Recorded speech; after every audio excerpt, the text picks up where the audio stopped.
In this video, you will learn how to use the mapping transformation in Infor data fabric stream pipelines to map or rename source data object properties to your destination table columns.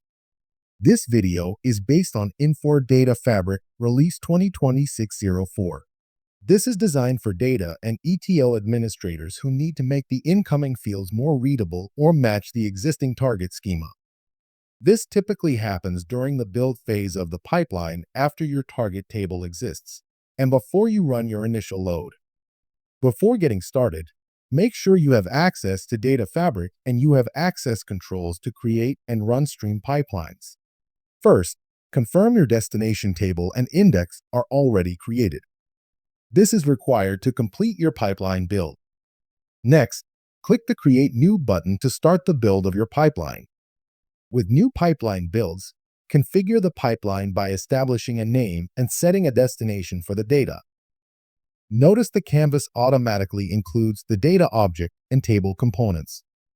Click on the data object component and then add the source data object from the object name dropdown. This defines which properties or fields are available for mapping. To add a transformation, hover over the line between the data object component and the table component and click the plus sign. Locate the mapping tile and use the plus sign to add to the pipeline. Using the mapping transformation requires both the source and the destination details before mapping can be completed.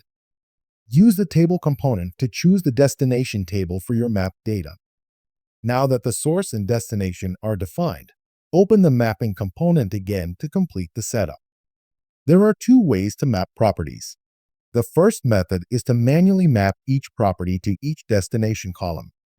For each source property row, click on the line and use the drop-down to choose the destination column where the data should go.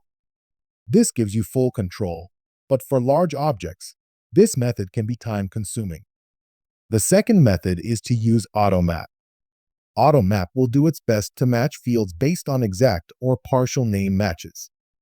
Important to note, AutoMap may not map all fields or may map some incorrectly.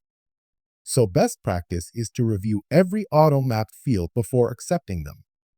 Finally, reopen the table component and confirm that the columns you mapped in the mapping transformation are now appeared as mapped in the destination.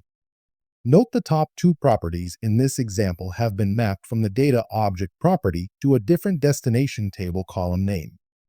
Now we can save our pipeline. Use the start icon to start the stream and use the initial load details to test our data. Once the initial load is completed, use the Overview tab and the Initial Load card to validate that there were no errors with your initial load.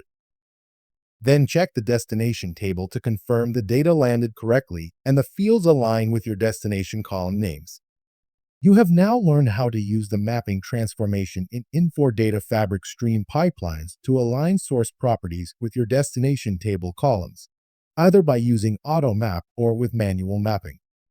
Next, you may want to explore videos on selected properties or function transformations in stream pipelines. For more details on using the mapping transformation in stream pipelines, refer to docs.infor.com.